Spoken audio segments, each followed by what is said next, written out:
Grandpa Joe sat in his worn leather recliner, the one that had molded perfectly to his frame over 30 years, and watched his daughter Margaret pace back and forth across his living room like a caged tiger. Her phone was clutched in her white-knuckled hand, and her eyes held that particular shine that meant tears were being held back through sheer force of will. "She forgot," Margaret said again, her voice trembling between disbelief and heartbreak. "My own daughter, she forgot to send me an invitation to her wedding." Joe set down his coffee mug carefully on the side table, the one his late wife had picked out at a craft fair in Vermont 40 years ago. He'd learned long ago that the best way to handle his daughter's storms was to let them blow through before offering shelter. "Tell me what happened, Maggie girl," he said softly, using the nickname he'd called her since she was 3 years old, and following him around the hardware store in pigtails. Margaret stopped packing and turned to him, her professional composure, the one she wore as a senior accountant at a firm downtown, completely shattered. "I saw the photos on Instagram. Instagram, Dad. My daughter got married 3 days ago in Los Angeles, and I saw it on social media. There she was in this beautiful dress, and her father walking her down the aisle, and all these people I've never even heard of, and her voice cracked. "I wasn't there." Joe felt the familiar ache in his chest, the one that appeared whenever his girls were hurting. First, it had been for Margaret when she went through her divorce from Tom 20 years ago, then for his granddaughter Sarah when that same divorce tore her world in two. And now this. "Did you talk to her?" he asked. Margaret laughed, but it was hollow. "Oh, I talked to her, called her immediately. You know what she said? 'Sorry, Mom, I forgot.' Just like that, like she forgot to pick up milk at the store, like I'm that easy to forget about." Joe watched his daughter sink onto the couch, all the fight draining out of her. At 63, he'd seen enough of life's complications to know that "I forgot" rarely meant simple forgetfulness. It usually meant something much deeper and more painful. "Tell me about Sarah lately," he said. "When's the last time you two really talked?" Margaret's face shifted, defensive walls going up.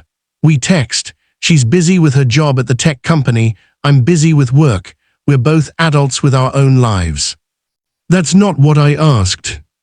His daughter looked away, focusing on the photographs lining the mantel, pictures of better times, of a little girl blowing out birthday candles, of high school graduations, of Christmases when everyone smiled without forcing it. "We had a fight," Margaret admitted quietly. 6 months ago, she wanted to move in with Jake, that's her now husband, before marriage. I told her it was a mistake, that she should do things properly, the right way. I might have," she paused, swallowing hard. "I might have said she was making the same mistakes I made with her father." Joe nodded slowly. There it was, the real story starting to emerge like a photograph developing in a darkroom. "And then what happened?" "She got angry, said I was judgmental, that I never approved of any of her choices, that I was still trying to control her life like she was 16. Margaret's voice dropped to barely a whisper. She said she was tired of trying to be the daughter I wanted instead of the person she was. The old house settled around them, creaking in the way old houses do, as if it too was digesting this painful revelation. Joe thought about his own relationship with Margaret, about the times he'd pushed too hard when she was young, insisted she major in business instead of art like she'd wanted, told her that Tom seemed like a steady provider when she'd had doubts before the wedding. "You know," Joe said slowly, "when you were about Sarah's age, maybe 25 or so, you stopped coming around for Sunday dinners. Just stopped. Your mother was beside herself. She thought she'd done something wrong." Margaret looked up, surprised. "I don't remember that." "You were building your own life, making your own choices. You'd started dating Tom, and we weren't shy about saying we thought you should wait, that you barely knew each other. Every time you came over, it felt like walking into a courtroom instead of your childhood home." "But I invited you to my wedding," Margaret protested. "You did, eventually. After your mother did some soul-searching and I had to sit her down and tell her that our daughter wasn't ours to sculpt anymore, that she was her own person, and we could either accept that and be part of her life, or we could keep pushing and lose her completely." Margaret was quiet for a long moment. Outside, The neighborhood was coming alive with the sounds of a Saturday morning, lawnmowers humming, children laughing, dogs barking. Normal life continuing while inside this room, a mother's heart was breaking. I just wanted better for her, Margaret said finally. I didn't want her to make my mistakes. The divorce, the years of struggling, raising her alone, while Tom started a whole new family out in California.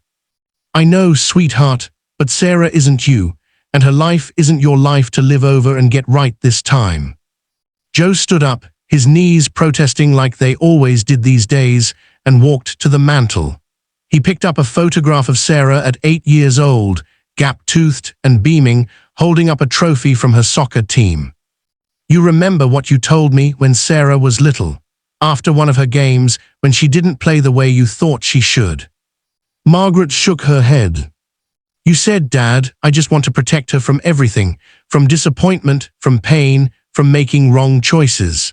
And I told you that was impossible, that pain and mistakes are how we learn, that the best thing you could do was love her and be there when she fell, not try to prevent every fall. I forgot that, Margaret whispered. We all do. It's easy to forget when it's our own kids. Joe set the photograph back gently. The question now isn't why she forgot to send you an invitation. The question is, what are you going to do about it? What can I do? She got married without me there. I can't fix that. No, you can't, but you can decide what happens next. You can hold on to this hurt and let it build a wall between you that gets higher every year. Or you can do the hardest thing a parent ever has to do.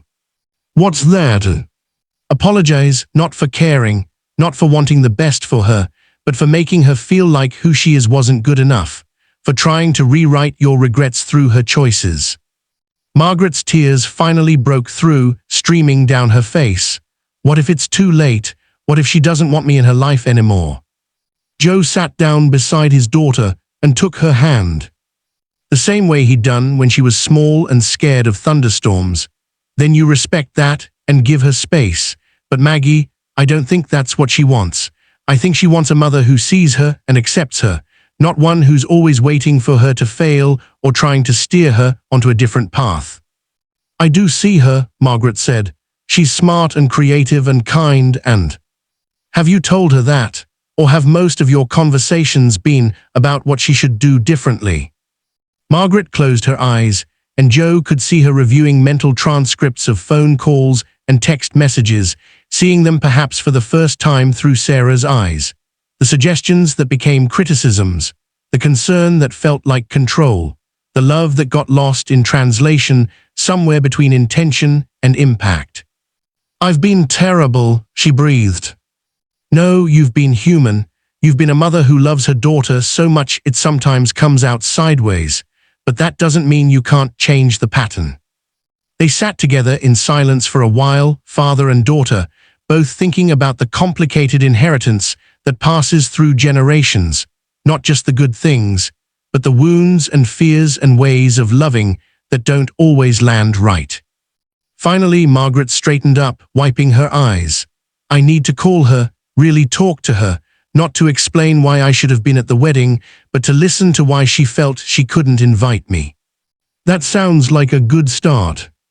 And I need to meet Jake, really meet him, not judge him, not compare him to Tom or to some idea I have in my head. Also good. And I need to apologize, really apologize, not a sorry but here's why I did it apology. Joe smiled, seeing glimpses of the brave little girl who used to climb trees even though she was terrified of heights, who got back up every time she fell. You know what, Maggie? You're going to be okay. You and Sarah both. Margaret leaned her head on her father's shoulder, something she hadn't done in years. How do you always know what to say? I don't. I just learned that the only thing worse than admitting you were wrong is losing someone you love because you were too proud to admit it. He paused. And your mother taught me that, the hard way.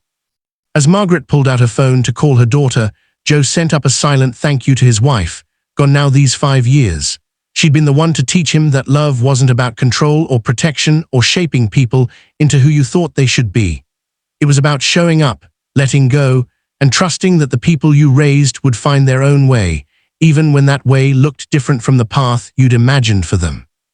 Outside, the world continued its Saturday morning rhythm.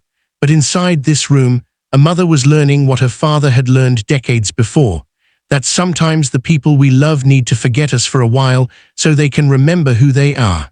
And our job is to be there, with open arms and humble hearts, when they're ready to remember us too.